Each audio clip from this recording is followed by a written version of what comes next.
Hello friends, आज हम tally ERP 9 में अकाउंटिंग टर्मिनोलॉजी के फर्दर टॉपिक्स सीखेंगे।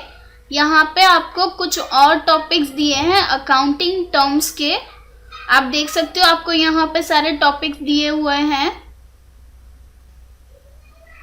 सबसे पहले आपको अकाउंटिंग टर्मिनोलॉजी के टॉपिक्स में दिया हुआ है revenue. Revenue that means company जिन गुड्स से डीलिंग करती है उनको मार्केट में सेल करती है, जिससे जो अमाउंट उसे रिसीव होती है सेल करने पर उसे हम रेवेन्यू कहते हैं। रेवेन्यू का इन अदर वर्ड में हम ग्रॉस सेल भी कह सकते हैं। उसके बाद हमारे पास नेक्स्ट टॉपिक है गुड्स। गुड्स दैट मीन्स कि कंपनी जिस गुड्स को प्रोड्यूस करती है उसे हम गुड्स कहते हैं, जो सेलिंग के लिए होता है। एक कंपनी के लिए जो गुड्स सेलिंग के लिए होते हैं, स्टॉक होते हैं, वो दूसरी कंपनी के लिए एक्सपेंसेस भी कहलाए जाते हैं। जैसे कि स्टेशनरी है तो स्टेशनरी, जो अगर स्टेशनरी की कंपनी है तो वो उसके लिए गुड्स होंगे, और अगर अदर कंपनी है उसके लिए स्टेशनरी एक्सपेंसेस कंसिडर की जाती है। इस तरह से गुड्स होते हैं। गुड्स परचेज किए जाते हैं, रीसेल करने के लिए भी होते हैं, और अगर हम कुछ गुड्स ऐसे परचेज करते हैं जो हमारी कंपनी के एग्जिस्टिंग यानी कि फिक्स्ड एसेट्स में भी कंसीडर होते हैं। उसके बाद है परचेज। परचेज दैट मीन्स कि हम गुड्स परचेज करते हैं मार्केट में से। उसमें गुड्स में दो टाइप के गुड्स होते हैं। कंपनी जो अपने बिजनेस को कैरी ऑन करने के लिए गुड्स परचेज करती है, जो रीसेल करने के लिए नहीं होते हैं वो गुड्स, और दूसरे जिस पे वो वर्क करके फिनिश गुड बना के उसको रीसेल करे। गुड्स में भी परचेज की गुड्स में दो टाइप रहते हैं, एक तो कैश परचेज और एक है क्रेडिट परचेज। अगर कंपनी किसी कंपनी के पास से गुड्स परचेज कर रही है कैश बेस पे, कैश पेमेंट करके, हम उसको कैश परचेज कहते हैं।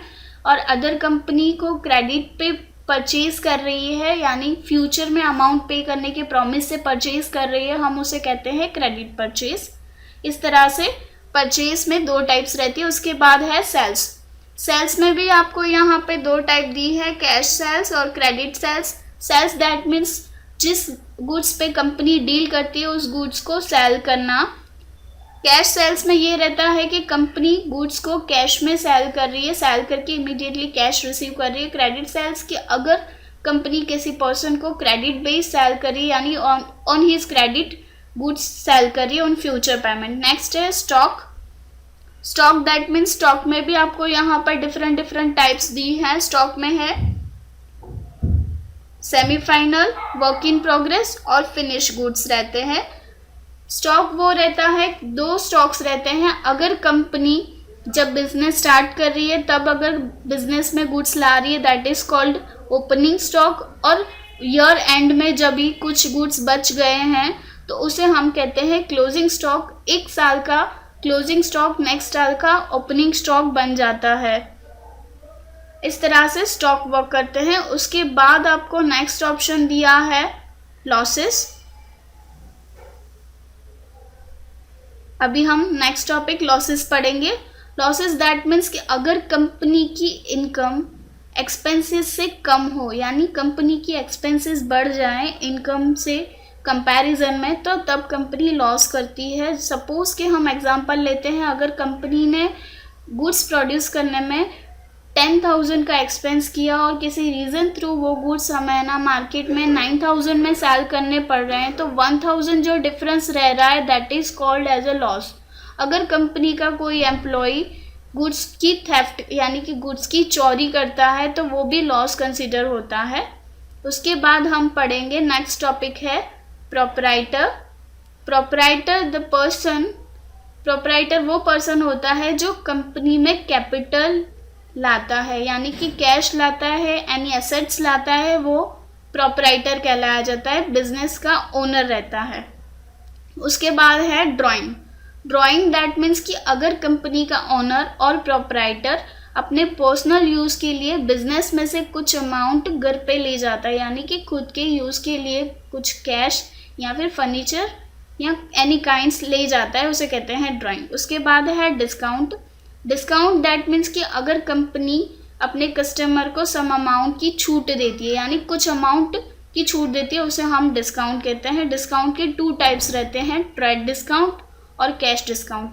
ट्रेड डिस्काउंट जब भी सेल करते हैं, सेल्स बेस पे हमें ट्रेड डिस्काउंट मिलता है। कैश डिस्काउंट तब मिलता है अगर कस्टमर ने कैश इमीडिएटली पेमेंट किया है, यानी कि with in the time period, यानी टाइम पीरियड से पहले ही कैश पेमेंट किया है या फिर एडवांस कैश पेमेंट किया है, तभी हम कैश डिस्काउंट उसको अलाउ करते हैं। उसके बाद है वाउचर। वाउचर वो एक ऐसा इनवॉइस, ऐसा रिटर्न डिटेल मटेरियल रहता है जिसमें कंपनी ने किसके पास से गुड्स परचेज किए, कब परचेज किए, किसको सेल किए, कौन सी डेट को सेल किए, उसका सारा रिटर्न मटेरियल यानी रिटर्न प्रूफ रहता है, उसे हम वाउचर कहते हैं।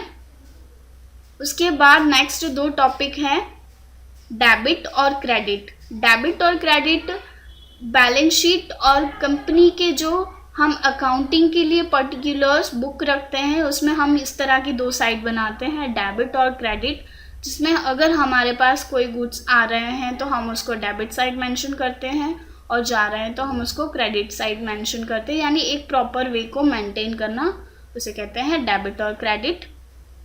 उसके बाद आपको नेक्स्ट टॉपिक दिया गया है, that is balance sheet. Last topic है आपका balance sheet. Balance sheet that means company का स्टेटमेंट, जो कंपनी की सारी डिटेल आपको बताता है, उसे हम कहते हैं बैलेंस शीट। बैलेंस शीट एक रिटर्न स्टेटमेंट होता है जो कंपनी की हर एक डिटेल को आपको दिखाता है। कंपनी वेदर प्रॉफिट कर रही है, लॉस कर रही है, हर एक स्टेटमेंट को आपको रिटनली दिखाता है, जो ईयर के एंडिंग में आप बनाते हैं, उसे हम बैलेंस शीट कहते हैं। Thank you.